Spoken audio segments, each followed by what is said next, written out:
ಶ್ಲೋಕ 24 ಸನಿಶ್ಚಯೇನ ಯೋಕ್ತವ್ಯೋ ಯೋಗೋ ನಿರ್ವಿಣ್ಣ ಚೇತಸ ಸಂಕಲ್ಪ ಪ್ರಭವಾನ್ ಕಾಮಾನ್ ತ್ಯಕ್ತ್ವಾ ಸರ್ವಾನಶೇಷತಃ ಮನಸ್ಸೈವೇಂದ್ರಿಯ ಗ್ರಾಮಂ ವಿನಿಯಮ್ಯ ಸಮಂತತಃ.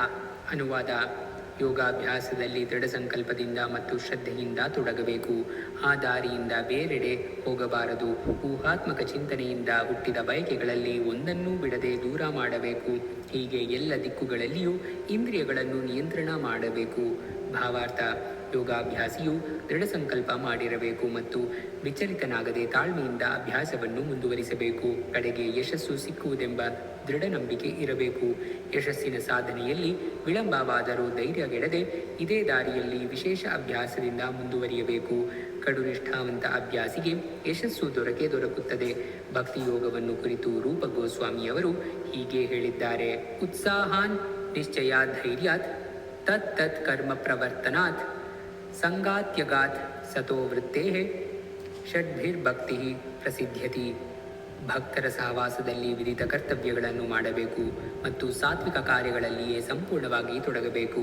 ಹೀಗೆ ಮಾಡುವ ಮನುಷ್ಯನು ಭಕ್ತಿಯೋಗದ ಪ್ರಕ್ರಿಯೆಯನ್ನು ಯಶಸ್ವಿಯಾಗಿ ಹೃದಯವನ್ನು ತುಂಬಿದ ಉತ್ಸಾಹ, ನಿರಂತರ ಪ್ರಯತ್ನ ಮತ್ತು ದೃಢ ಸಂಕಲ್ಪಗಳಿಂದ ಕಾರ್ಯಗತ ಮಾಡಬಹುದು. ಉಪದೇಶಾಮೃತ 3. ದೃಢ ಸಂಕಲ್ಪದ ವಿಷಯ ಹೇಳಬೇಕೆಂದರೆ, ಸಮುದ್ರದ ಅಲೆಗಳಲ್ಲಿ ಮೊಟ್ಟೆಗಳನ್ನು ಕಳೆದುಕೊಂಡು ಗುಬ್ಬಚ್ಚಿಯ ಮೇಲ್ಪಂಕ್ತಿಯನ್ನು ಅನುಸರಿಸಬೇಕು.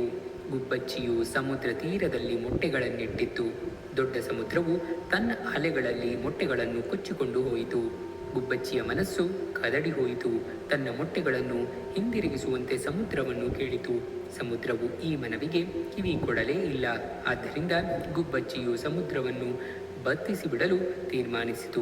ಅದು ತನ್ನ ಪುಟ್ಟ ಕೊಕ್ಕಿನಿಂದ ನೀರನ್ನು ತೆಗೆದುಹಾಕಲು ಪ್ರಾರಂಭಿಸಿತು. ಅಸಾಧ್ಯವಾದುದನ್ನು ಸಾಧಿಸಬೇಕೆಂಬ ಈ ಸಂಕಲ್ಪವನ್ನು ಕಂಡು ಎಲ್ಲರೂ ನಕ್ಕರು. ಗುಬ್ಬಚ್ಚಿಯ ಕೆಲಸದ ಸುದ್ದಿ ಹಬ್ಬಿತು. ಕಡೆಗೆ ಶ್ರೀ ವಿಷ್ಣುವಿನ ಬೃಹದಾಕಾರದ ವಾಹನ ಗರುಡನಿಗೆ ಇದು ತಿಳಿಯಿತು. ಅವನಿಗೆ ತನ್ನ ಈ ಪುಟ್ಟ ಸೋದರಿ ಹಕ್ಕಿಯ ವಿಷಯದಲ್ಲಿ ಅನುಕಂಪವಾಯಿತು. ಅವನು ಗುಬ್ಬಚ್ಚಿಯನ್ನು ನೋಡಲು ಬಂದನು. ಪುಟ್ಟ ಗುಬ್ಬಚ್ಚಿಯ ಸಂಕಲ್ಪವನ್ನು ನೋಡಿ ಅವನಿಗೆ ತುಂಬ ಸಂತೋಷವಾಯಿತು. ಅವನು ನೆರವಾಗುವನೆಂದು ಮಾತು ಕೊಟ್ಟ. ಸಮುದ್ರವು ಗುಬ್ಬಚ್ಚಿಯ ಮೊಟ್ಟೆಗಳನ್ನು ಹಿಂದಿರುಗಿಸದಿದ್ದರೆ ತಾನೇ ಗುಬ್ಬಚ್ಚಿಯ ಕೆಲಸವನ್ನು ಕೈಗೊಳ್ಳಬೇಕಾಗುತ್ತದೆ ಎಂದು ಎಚ್ಚರಿಕೆ ಕೊಟ್ಟ. ಸಮುದ್ರವು ಹೆದರಿ ಮೊಟ್ಟೆಗಳನ್ನು ಹಿಂದಕ್ಕೆ ಕೊಟ್ಟಿತು.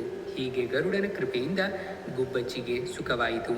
ಹೀಗೆ ಯೋಗಾಭ್ಯಾಸವು, ಅದರಲ್ಲಿಯೂ ಕೃಷ್ಣ ಪ್ರಜ್ಞೆಯಲ್ಲಿನ ಭಕ್ತಿಯೋಗವು ತುಂಬ ಕಠಿಣವಾದದ್ದು ಎಂದು ತೋರಬಹುದು.